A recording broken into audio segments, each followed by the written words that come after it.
Namaste and welcome to today's lesson on yoga. Today's lesson is going to be about yoga.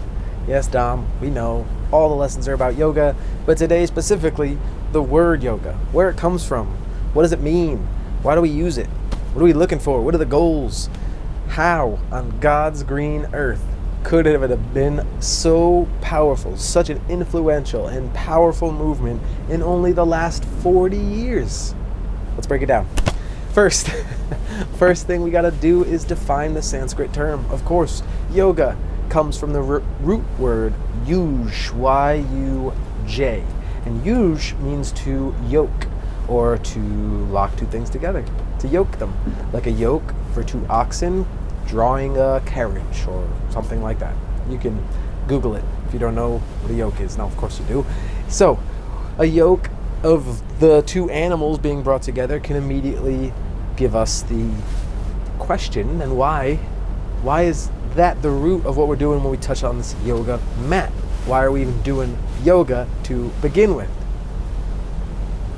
Yoga means union. Yoga means unity, and it comes from that bringing together two separate things.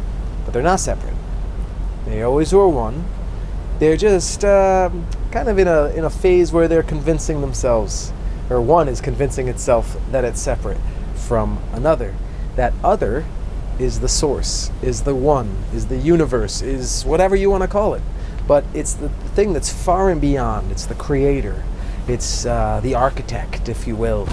So there could be many different names to make us contemplate this this foundation, or this founder of our essence, our soul, our spirit, our light, our spark, our energy, again, whatever you want to call it. But that essence is going to eventually attempt to make it back to that one, that source. So that is the basic, the absolute basic understanding of what yoga means, is to bring back the essence, the soul, the spirit, to the source, the Lord, the creator, the universe, or whatever else you want to think of it as. Okay, so bringing back those two things, bringing them together, yoking them together as one. Of course, yeah, that's what you've been doing the whole time, right? On your yoga mat? Yep. All right, never mind this lesson. You don't need any more. Of course you do. We all do. We have been drawn away from the truest goal of the practice. We've been drawn away from the very definition of the word yoga by being convinced that the physical practice, the movement of the body, is the true practice. It's not. And we learn of this very, very early. If we go to study the ancient texts, some of the very early texts are speaking of this communion with the individual and the source, this conversation that we could be looking for, this salvation, this heavenly realm, this absorption. There's so many different ways that it's been referred to in all these different texts, and yet we still don't perceive what we're doing with the physical body having any connection to it. Well, if you watch the video, or if you're going to be soon watching the video of Anashtanga, I hope, and you'll come to find that that eighth limb, the furthest goal of the practice, is yoga itself, that connection. A synonym for that word is samadhi. There's also the word moksha, which means that freedom of the soul, the spirit, the essence. There's also kaivalya, which means to find liberation from this mortal bound perception and this mortal vehicle. Okay, so yeah, there could be a bunch of different synonyms, but where do these come from? Why are we looking for this? As you study the ancient philosophies and the ancient texts, it seems to be the greatest question. What is out there? What are the answers? I don't know any of them. And the texts really, they try to lead us to questioning them ourselves, try to seeking those answers out ourselves. And we're told that if we seek them, we'll find them. If we ask the right questions, we'll be given the answers. And it's not going to be from another mortal being, another mortally bound perception from another, that's just going to be from one ego to another. So what we try to share in Purna Yogashala is that self-seeking component of the practice, where I can give you the tools, I can give you the blueprint, but I can't build it for you. I can't do the practice for you. I can't engage these other limbs, these other methods, these other modalities into your physical practice for you. That's up to you.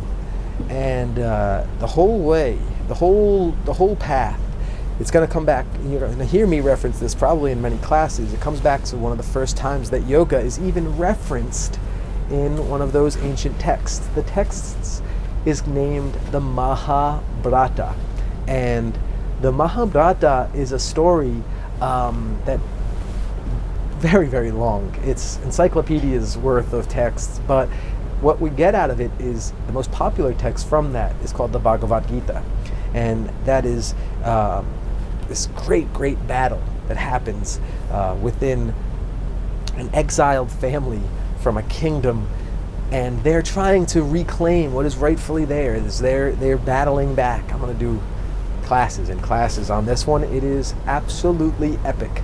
But right when this battle is about to happen, one of the main warriors on the side of good, he really starts to feel bad about what's about to take place. The fact that he might be hurting other people, he might be even killing other people, and it's gonna happen. It's part of the story, it's part of the tale. So when he comes to that realization that he's going to be doing these things, and he's at war with himself internally, whether it's right or wrong, even still, he lays down his weapon and he sits down and he decides that he's not going to fight, that he's not going to do his job in this battle, even though it's built up to this moment. And right there, his advisor and one of the greatest advisors the world's ever known, Sri Krishna, he tells him, pick up your bow and fight. Do as the yogi does, not the fighting part. Do as the yogi does and do your job, do your action without attachment to the reaction. The attachment to the reaction is what we call karma. And action and reaction, cause and effect, causation in and of itself is the truest definition of karma. So he's trying to tell him to do his duty, do his job, live his life's path, and shed the karmic attachments, shed the karmic accumulation as he does, as the yogi does. So it's very important that we utilize that, whether we're on or off the mat. That line right there. If you're attached to the physical practice, then yeah, the sun salutations, they might start getting difficult. That lengthy plank that we've been holding, it's going to start getting difficult. But if you can detach, if you can do the action without attachment to the reaction, then you're going to find yourself really flying into the yogic bliss.